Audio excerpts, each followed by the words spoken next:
इसको मैं जन विरोधी और काला कानून मानता हूँ, क्योंकि बेतिया राज कानून से हजारों लोग पर बेघर होने का खतरा मंडराने लगेगा, हजारों परिवारों पर। तो ये विस्तार से मैं दर्शकों को बताता हूँ। नमस्कार, आप देख रहे हैं न्यूज अब। मैं हूं आपके साथ शिखा सिंह। बिहार सरकार ने नया कानून लाया है, बेतिया राज कानून के उसी से बातचीत करने के लिए हमारे साथ है पूर्व आईपीएस अमिताभ दास जी। उनसे बातचीत करेंगे। क्या कुछ कहना है इस मुद्दे पे सर? क्या कुछ कहना है इस मुद्दे पे आपको? देखिए, सही कहा। अभी परसों बिहार विधानमंडल में ये बेतिया राज विधेयक पास हुआ है और राज्यपाल के सिग्नेचर के बाद वो कानून बन जाएगा। और इसको मैं जन विरोधी और काला कानून मानता हूँ, क्योंकि बेतिया राज कानून से हजारों लोग पर बेघर होने का खतरा मंडराने लगेगा, हजारों परिवारों पर। तो ये विस्तार से मैं दर्शकों को बताता हूँ। देखिए, ऐसा है कि बिहार में बहुत सारी जमींदारियां थी, है ना, जैसे दरभंगा राज, बेतिया राज, हथुआ राज, बनेली राज, टेकारी राज वगैरह वगैरह। तो सबसे बड़ी जमींदारी तो दरभंगा राज थी, लेकिन बेतिया राज भी बड़ी जमींदारी थी। और काफी पुराना इसका इतिहास रहा है। कहते हैं कि जो मुगल बादशाह अकबर था, उसके समय में ही चंपारण का पहला शासक नियुक्त किया गया था, उदयकरण सिंह को। उसके बाद शाहजहां के समय में उग्रसेन सिंह को राजा की भी उपाधि दे दी गई। तो बेतिया राज मेनली चंपारण में फैला हुआ था, राजधानी बेतिया थी, इसलिए उसको बेतिया राज कहते हैं। चंपारण में दर्शक जानते हैं अभी दो जिले हैं, पूर्वी चंपारण और पश्चिमी चंपारण। उसके बाद देखिए क्या हुआ कि 1893 में जो आखिरी राजा थे बेतिया के, उनका नाम था हरेंद्र किशोर सिंह, उनकी मौत हो गई। और वो निसंतान थे, उनको बाल बच्चे नहीं थे। और कुछ समय बाद उनकी रानी की भी मौत हो गई। दो रानियां थी, इसमें एक रानी की मौत हो गई 1896 में। तो 1897 में अंग्रेजों ने क्या किया कि कोर्ट ऑफ वार्ड को बेतिया राज की जमीन दे दी। कोर्ट ऑफ वार्ड में कुछ अंग्रेज अधिकारी थे और वही बेतिया राज की जमीन के प्रशासन के लिए बना दिए गए।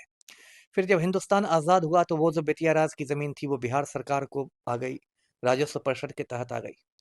अब मैं दर्शकों को बताऊं कि ये बेतिया राज की जमीन छोटी मोटी जमीन नहीं थी, 15,000 एकड़।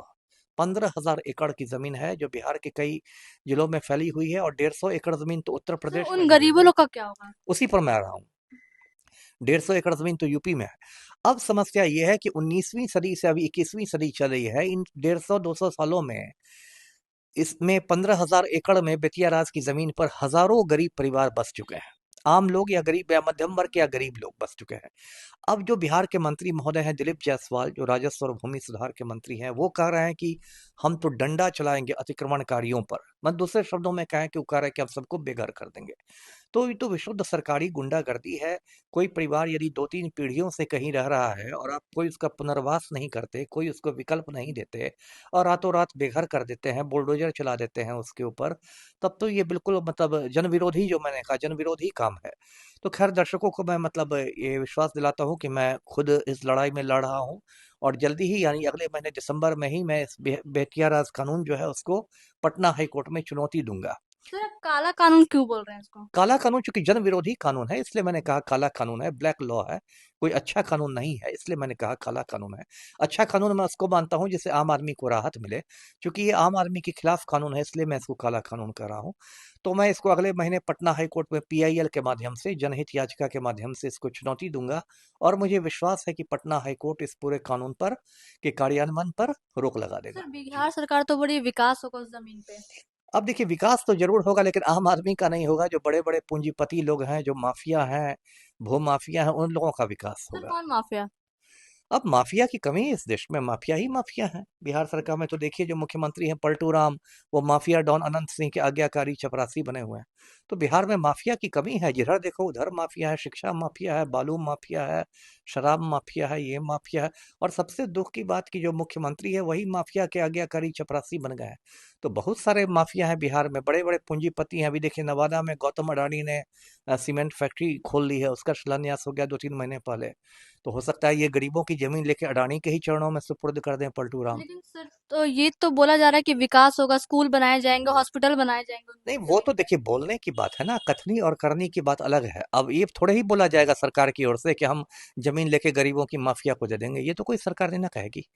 लेकिन होता है ना कि हाथी के दांत खाने के और होते हैं, दिखाने के और होते हैं। तो सरकार के वो हाथी के दांत दिखाने के हैं कि हम विकास करेंगे, है ना, जन कल्याण का काम करेंगे, लोक कल्याण का काम करेंगे। लेकिन खाने के दांत ये हैं कि सारी जमीन दे दी जाएगी गौतम अडानी को, बड़े बड़े पूंजीपतियों को, भूमाफिया को, बिल्डर्स को, इसको उसको दे दी जाएगी। जी। तो सर, उन गरीबों का क्या होगा जो बेघर हो जाएंगे? उसी की तो मुझे चिंता है, उसी के लिए तो मैं चिंता कर रहा हूँ। इसलिए तो मैंने कहा कि पीआईएल होगा, मुझे जगह-जगह से लोग फ़ोन कर रहे हैं, चंपारण से मुझे फ़ोन आ रहा है कि सर कुछ किया जाए इसमें।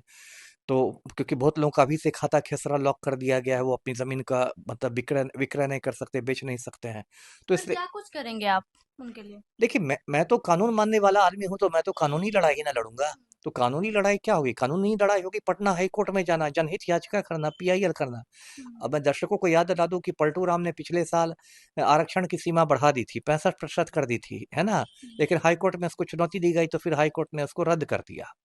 तो मैं कानूनी लड़ाई लड़ूंगा, यदि हाई कोर्ट से राहत नहीं मिलेगी तो सुप्रीम कोर्ट जाऊंगा, और मैं क्या करूंगा? सर विपक्ष पार्टी अभी कुछ नहीं कर रही इस पे। अब मुझे निराशा है, विपक्ष से मुझे बहुत निराशा हुई है। जो तेजस्वी यादव हैं, जो विपक्ष के नेता हैं, एक संवैधानिक पद पर बैठे हुए हैं, उनको तो इस मुद्दे पर पूरा मोर्चा खोल लेना चाहिए था, लेकिन पता नहीं क्यों वो भी इस मुद्दे को गंभीरता से नहीं ले रहे हैं। उल्टे राजनीतिक गलियारों में ये बात चल रही है कि चाचा भतीजा में फिर खिचड़ी पक रही है।